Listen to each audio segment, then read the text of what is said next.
Welcome, everybody. No, we haven't arrived at the destination because I haven't plugged in my clicker, so I will introduce the talk while plugging in my clicker. Welcome. I hope you have all enjoyed your lunch and the wonderful sunny weather. Now we are going to spend some time talking about crazy and wonderful things you can do with cloud technologies. Specifically, whether or not you can run your application on two clouds, or a data center in a cloud, or whatever two platforms that you might wish to run on, for whatever reasons. Who am I and why am I talking to you about these things? My name is Natalie Godec. This QR code leads to my social media if you want to stay connected, LinkedIn, etc. My LinkedIn is a black hole, so if you want to connect, then please include a message with your connection request. I am a cloud architect at a company called Zencor. We build cloud infrastructures for other people, for other companies, and we do it with Google Cloud Tech. I'm also a GD, Google Developer Expert, meaning that I go around and talk about Google Cloud technologies.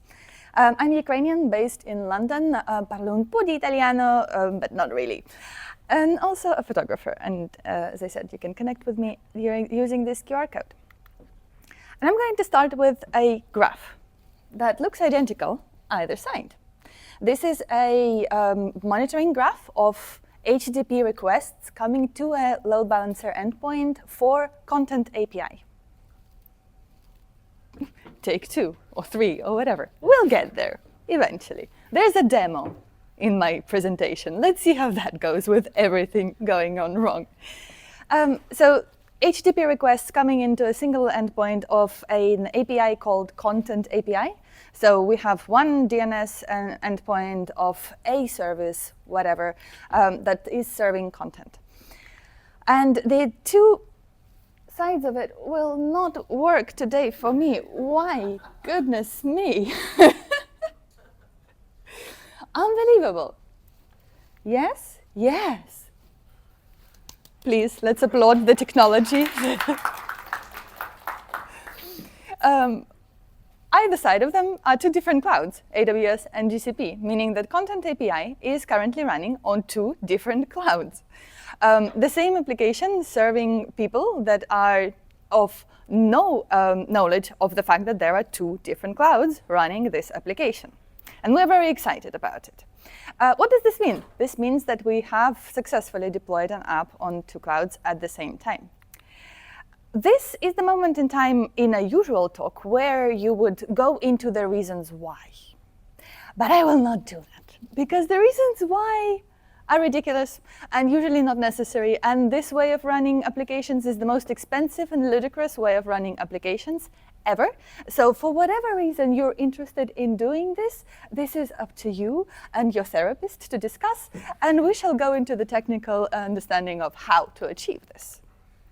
There are 4 things you should know. One is your application deployment patterns. How are your apps managed, deployed? Where are the images? What is the structure of the application?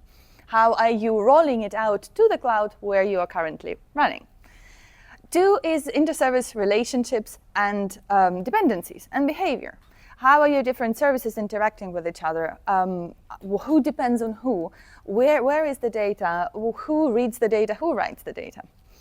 The 3rd one is very obviously the data, which is very complex, very important, and very difficult to achieve. And the last one is DNS, and we'll talk about this at the end, and it's pretty clever and pretty easy to do, actually. I'm going to start immediately by saying you need Kubernetes to achieve this in any sensible way. You need microservices, and you need a decoupling of your application into logical chunks that do their own thing and that are self-contained as much as possible.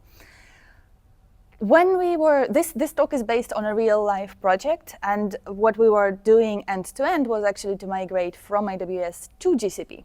The requirement was to have no downtime. And it is extremely difficult to do, and yet it is something that we do every day with Kubernetes. We do rollout restarts, we do deployments, we do upgrades with Kubernetes, and it allows us to do it gracefully. So while we were doing the whole migration, for a period of time, we were running on two clouds at the same time, and that is how we achieved the zero downtime. And Kubernetes allows you to do that. In terms of the relationships between your services, there is a very important bit that is ideally you would have services that read content and services that write that content. If you have that decoupling of your different application parts, it makes it easy. You will have to figure out which applications get rolled out onto your new platform first. You will need to figure out groups of apps and groups of services in any case. And ideally, those groups wouldn't depend between themselves on each other. And it is really making your life a lot easier if you have a chunk of your services that is only reading the data. Because in that case, there can be X copies and X replicas of that service, and you just make sure that the data is consistent. And you can roll it out everywhere. And then the applications that write, that's where it is very complicated. How do you deal with data consistency and data replication? How do you decouple the indexes, for example, in your databases? That is very complex, but ideally, depending on, of course, what your platform does, in this case, this was a platform that was serving content, a platform that was serving ads. So the majority of their customers rely on the part of their platform, part of the services that reads content, reads data. So that one could be deployed onto any amount of clouds and platforms and whatever can run a Kubernetes service, really. In terms of the application deployment patterns, the things that you should remember or think about, as I said, where are your images? How are you pushing them to whatever sites you have? If you're on AWS, you will have an artifact registry, ECR, and then your pipelines would need to be updated to push to Google Artifact Registry and so on. What are you using? Customize, Flux, Argo CD, whatever the pattern of deploying the apps into Kubernetes that you have, whether you maintain it or someone else maintains it for you, you will need to modify all of those pipelines and all of those manifests. Now, we always say that Kubernetes allows you to run your application and shift it to a different platform, different hardware. You don't care because it is Kubernetes, containers, everything is encapsulated. But there are still differences. It might be Kubernetes on AWS and Kubernetes on GCP, and GCP, Google is the originator of Kubernetes, and so they contribute the most to the community. And if you look at the latest features, you'll find them on GCP. But there are still differences in secret management, there are differences in ingress management, there are differences in health checks. For example, you have managed Prometheus on GCP that is not actually equivalent to open source Prometheus. So the tools that you use will have to be modified. And lastly, you need to have really good observability. So the visualizations that you have into the health of your application, that's important. You should have that normally within your day-to-day operations. But once you're doing something as complex and as dangerous as deploying your entire stack onto a whole new platform that nobody is familiar with, you'll need good observability. And actually, this project got delayed by 2 to 3 months, and that was due to the teams not being happy about how good their observability was, how good their monitoring was. And by monitoring, I don't mean how much CPU is my application using or how much memory is my application using. I'm talking about what is the request rate coming in? What is the error rate? What specific errors are my end users seeing from the load balancer, from the DNS? What is the delay of serving the content? What is the latency between the request being sent and the user receiving a response? So really fine-grained functional monitoring is super important in this case. And in terms of inter-service relationships and behavior, I mentioned already your data serving apps and data writing apps, but also there's a couple of specific things that you need to take into account. I'm not going to go into super detail here. You'll have a QR code to the slides at the end. You'll be able to read it on your own. And this is what the whole process would look like end to end if you are doing something like this. You have, you first go and set up your infrastructure, your clusters, your databases, your data replication, your networks, your connectivity, all of that. Then you deploy the chunk of applications that doesn't depend on other applications. In this case, it was the data serving, like content serving apps. Then you deploy the apps that write data. You have somewhere data pipelines. Someone has written data pipelines based on your application. If you don't know that there are data analytics and insights going on with your app, there probably are if you're working for a company that cares about their future. And you do DNS migration at the end.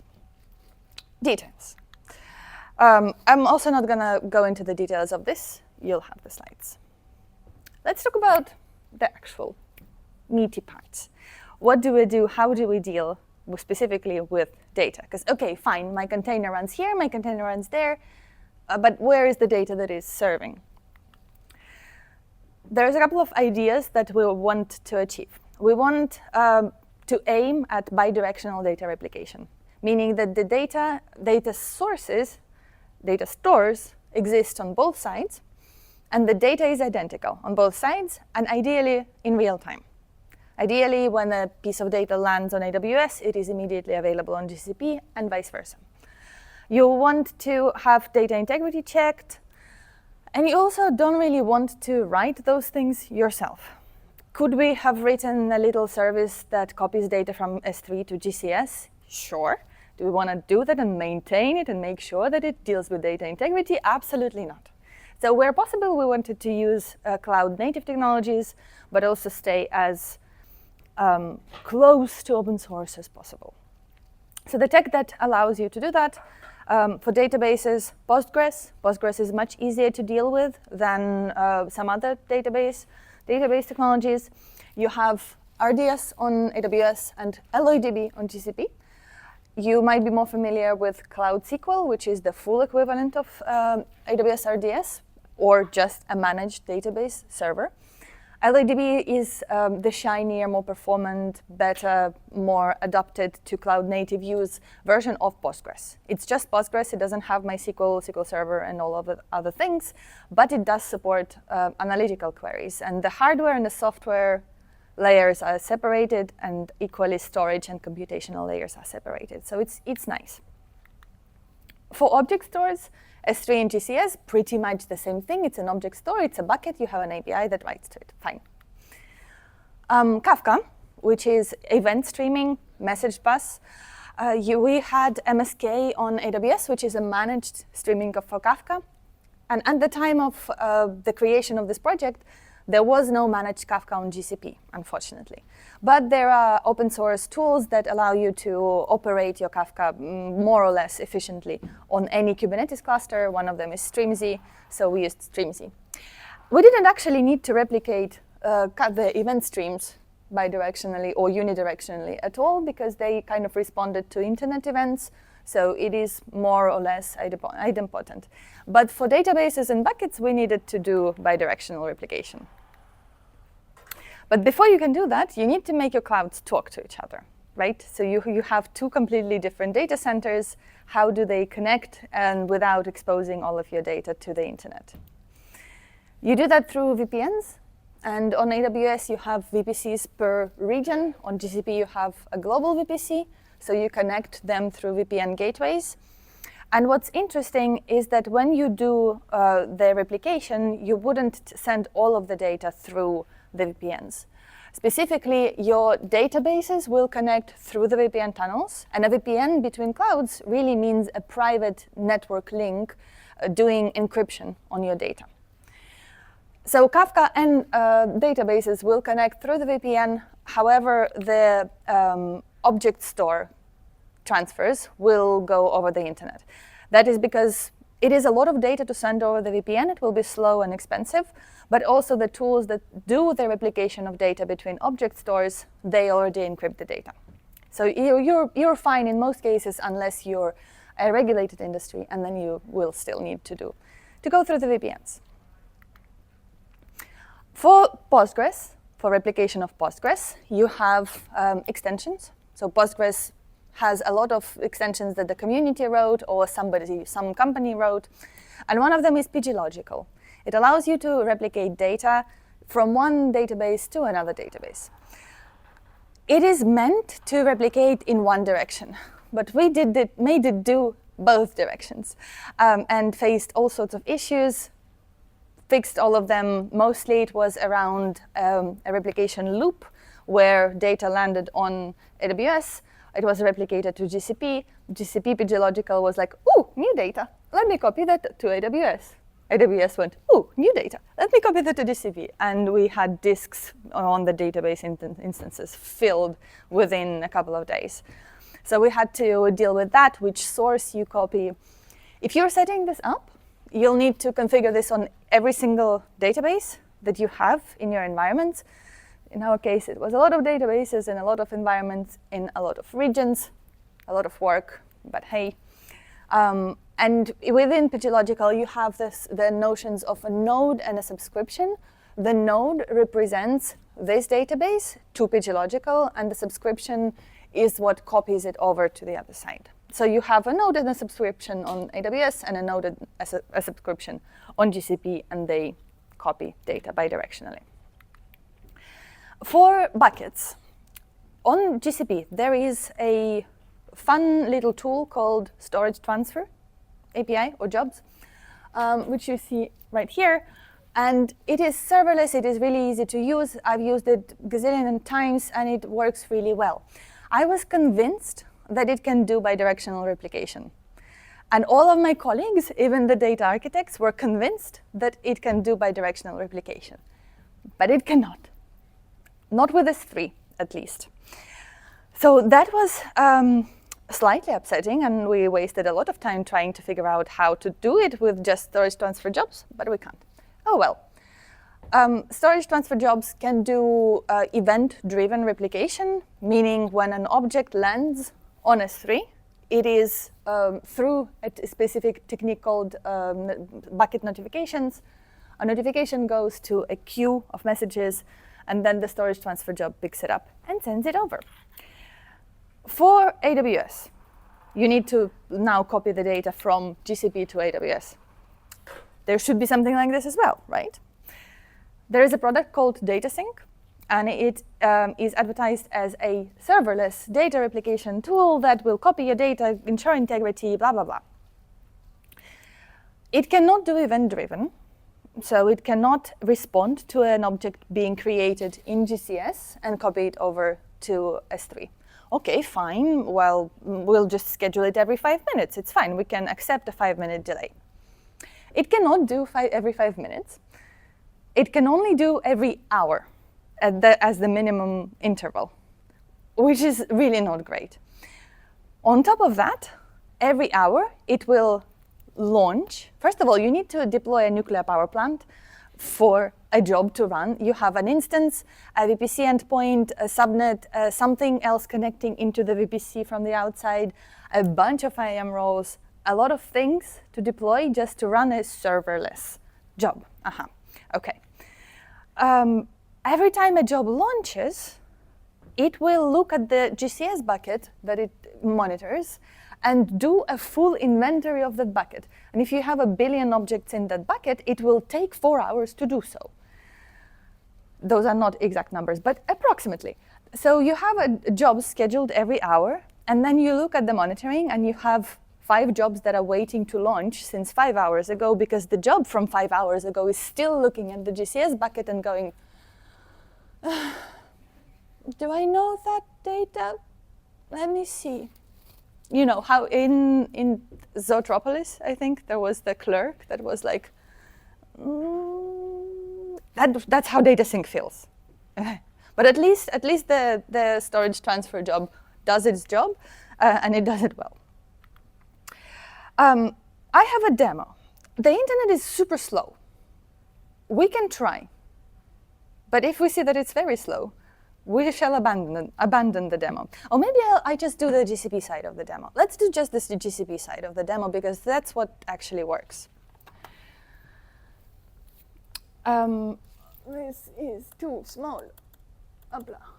Okay, we are in a Terraform folder with the definition of the bidirectional replication thingy. I have pre-created the buckets and populated them with some data. And then I have the jobs the definition of the jobs. So AWS to GCP storage transfers. We have 2 jobs. Why 2 jobs? Because for storage transfer, we have event-driven data, right? Data replication, meaning that it will respond when an object is created on AWS.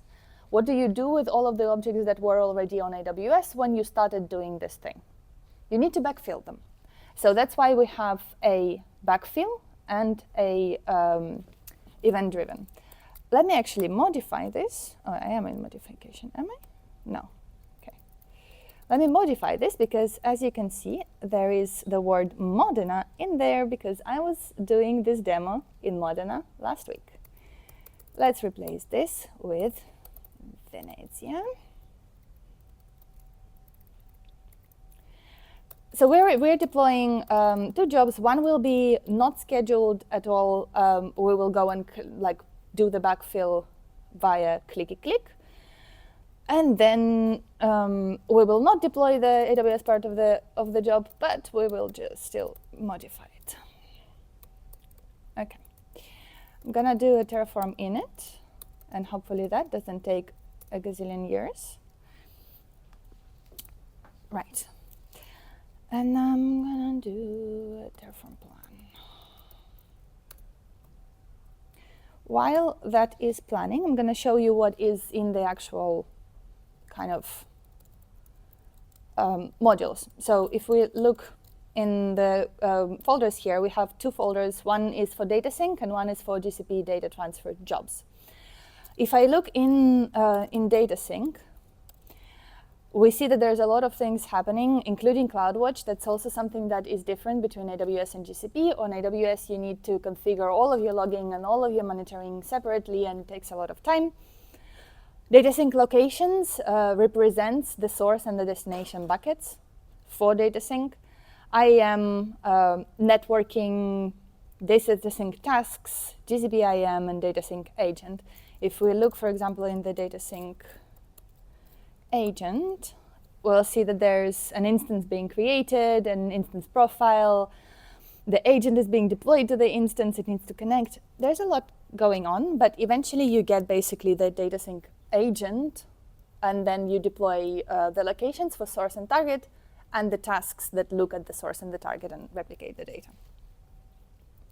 What's going on here? We have 27 resources. I just need the path of the storage transfers. I'm going to apply. Are you familiar with Terraform? Is what I'm showing making any sense? So raise your hand if you're familiar. Okay, reasonable. For those who are not familiar, this is basically a way to write declarative statements about what you want out of your cloud infrastructure. So you say, I want an AWS instance. And this is the description of the AWS instance that you want, like a VM. So you're giving it the image, the instance type, some names, etc., etc. Like you declare the desired end state of the infrastructure, and then the Terraform plan will show you the differences between the reality and your desired state, and Terraform apply will actually implement the changes that it has planned. I'm gonna wait for this to plan, and then I'm gonna say yes. So in order to deploy 2 jobs that copy data from AWS to GCP, you'll need 10 resources. There's some IAM, some access permissions going on both AWS side and GCP side. There's the queue, the event-drivenness, and the jobs themselves. Okay. Now, if I go here, I can show you the buckets themselves. So this is GCP side. We have a bucket, and we have some pictures in it. These were just pictures from Modena. Beautiful city. And on AWS, I also have a bucket, and in it, I just have other files. I have other files here. I'm not sure if this will open. It will not open. Okay, fine. I don't know how to open files from AWS. So we have 2 files on AWS and 2 files on GCP that are different. And we want to synchronize those 2 buckets. We're gonna wait for this to deploy. And it errored. Perché?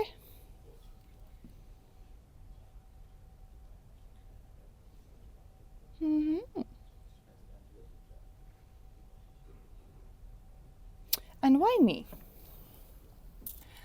This is live demo debugging. This is what we do day to day as cloud engineers. There's an error. How sad. Let's debug the error. Maybe I'm not logged in properly.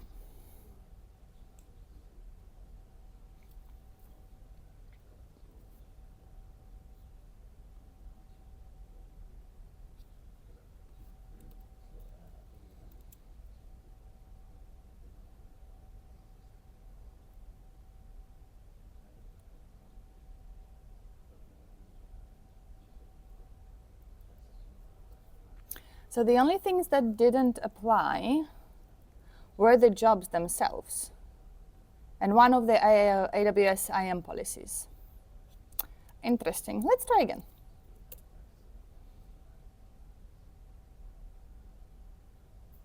OK, success. That was a login issue. Fine. What has this done? There were 10 resources, right?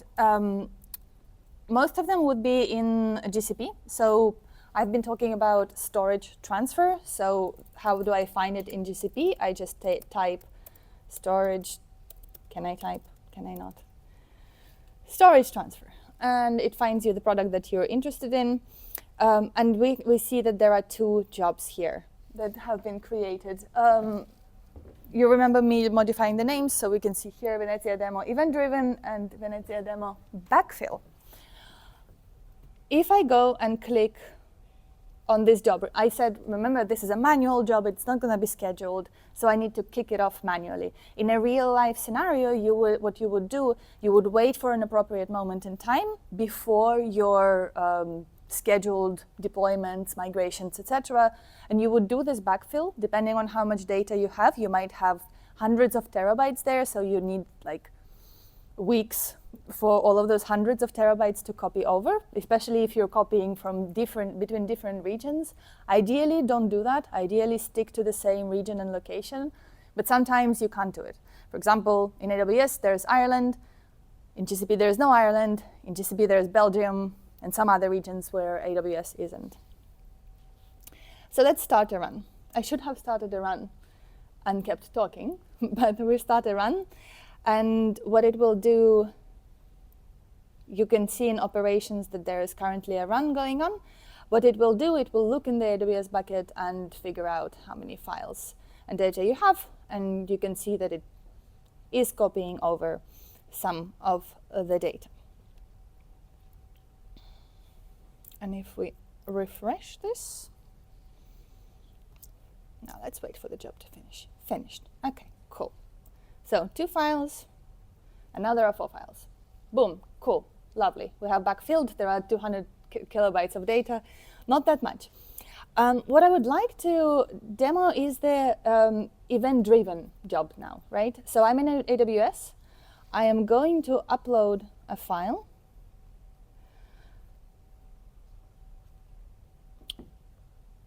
Ooh, that was fast. Maybe the internet is now faster than it was before. Lovely. OK. And remember that I didn't deploy the vice versa side of things. So we will not see the GCP data in AWS because we're skipping that. It takes time and it bugs. So we'll rely on the functionality that actually works.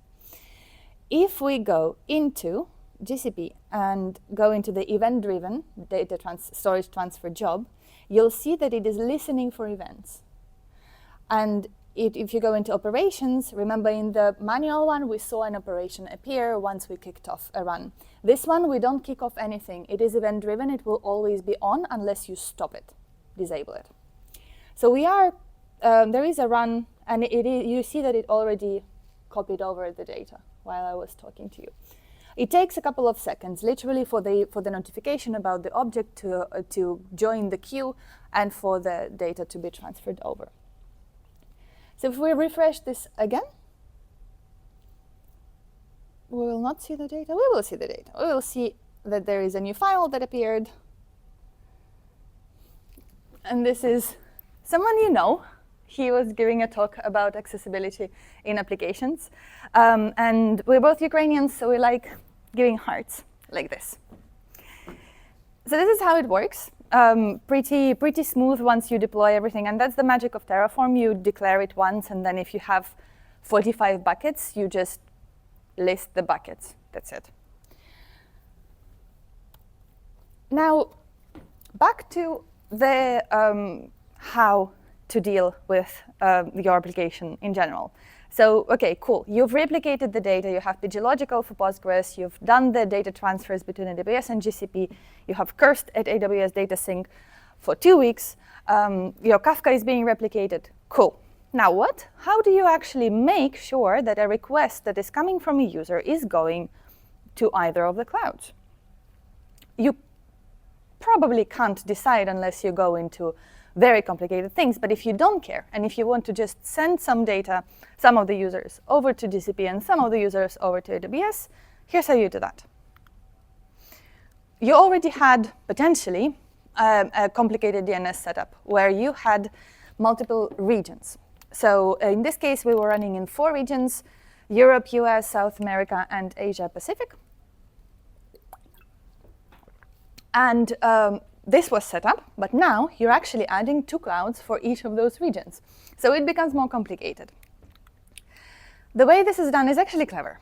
So you have, first of all, probably CNAMEs. In this case, all of the DNS was done in Route 53 in AWS, and we left it there until it was ready to go to GCP. You go with CNAMEs. CNAMEs represent one address that actually needs to be rerouted to a different address. So in this case, for example, content.domain.io, we remember the content API graphs from the beginning. And you have content EU and content US. So somebody goes to content.domain.io. Depending on the region they come from, the DNS will figure out which latency, which endpoint will serve the least latency, and will send the request to one of those endpoints. And in order to support 2 clouds, you now add, actually this is a CNAME. The orange ones, the yellow ones are CNAMEs that point to AWS load balancers, and now you add an IP address, a record for IP addresses of the GCP load balancers. And this is a weight-based DNS routing. So once you're ready to send some of the traffic to GCP, let's say all of your traffic goes to AWS, now you want to send 10% to GCP, you just change the weights, or 50% in this example, you change the weights of these records in DNS. And it will automatically randomly assign the traffic to either of the endpoints. And then at the end, you have the load balancers on AWS and on GCP and Kubernetes clusters behind those load balancers. At the end of the day, there is a load balancer, and you're pointing the initial address through some other addresses to that load balancer. And that's how it works. But what actually happened when we actually did this in production? So day 1, before migration, we had these wonderful dashboards, and we have AWS on one side with like all 4 regions here and just South America highlighted there. And on GCP, we only had health checks. You can see that it's a very regular pattern of every 5 minutes there is a health check. Then we changed the weights. DNS, weight-based load balancing. We had 100% and 0%, and then we changed to 99 and 1. Oh my God. At this point in time, the whole team is on the call. We're all sitting there and monitoring every dashboard in existence, monitoring all of the logs, querying log analytics, checking that every service is working fine. Are our customers actually receiving the content that they are dealing with? And this actually points to what I was saying, the CNAME for Kubernetes, for AWS Kubernetes load balancer, and an IP address for GCP, external IP address. We figured out, we were checking like everything. We checked that the DNS resolution goes fine and that all of the traffic is going fine.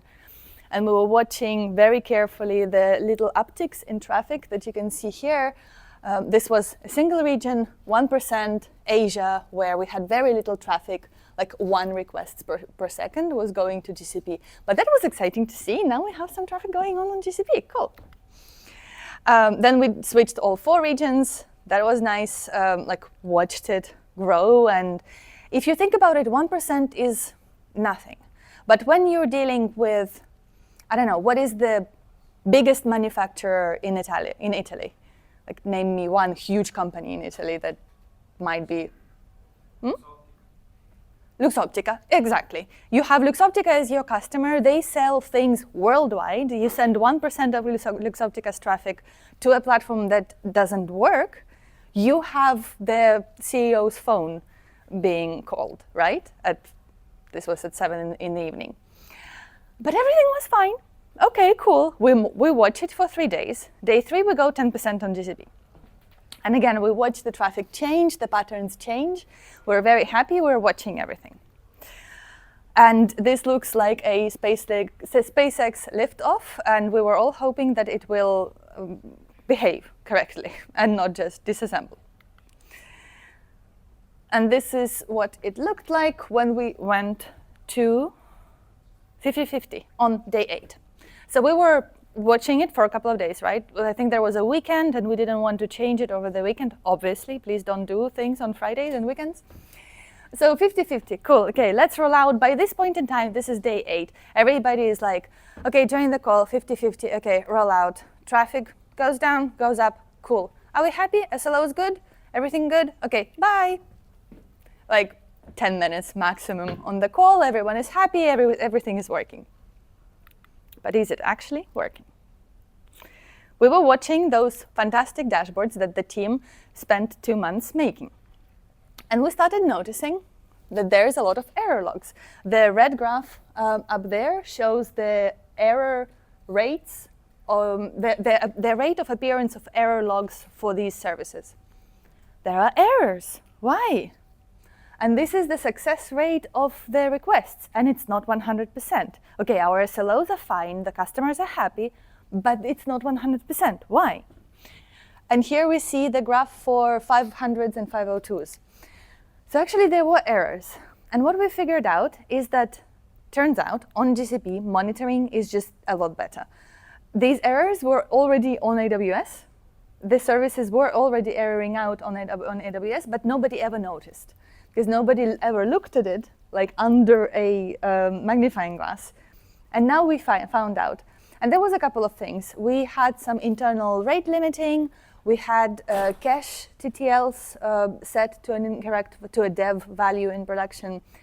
And another very, very interesting one was we had to allocate 2 or 3 times the CPU and the memory to resources to the services in GCP compared to AWS. And we were wondering why. Like, there's no way hardware on GCP is 3 times worse than hardware on AWS. That makes no sense. Otherwise, one of them would go out of business. Well, turns out we were using a different machine family. So instance type, when you create a VM on a cloud, you choose a generation of a CPU that you deploy the machine to. And those of us who have been in the industry for a while, we have all heard the cloud executives being like, brand new silicon. This is 40% faster, 80% greener, consumes 70 million % less energy than the previous generation of CPUs. And you're like, yay, blah, blah. Marketing. Well, this was the first time ever we saw with our own eyes that marketing is actually not only marketing. We saw how services that are absolutely identical running on a previous generation CPU are behaving 40% less performantly. And then we changed the CPUs to something equivalent between the 2 clouds, and we could set the the resource limits and resource requests to a normal value. It was fascinating to see. And then we had steady 50-50. After all of those errors being fixed, everybody was happy. And this was a huge achievement to everybody who worked on the project. For whatever reasons, this was very expensive, very long, very difficult, but it was a fun challenge at the end, and we all learned a lot about both the services and the underlying infrastructure that we had. that is all from me. You can find the slides using this QR code, and you can connect with me using this QR code. And if you have any questions, I'm happy to answer them. Thank you.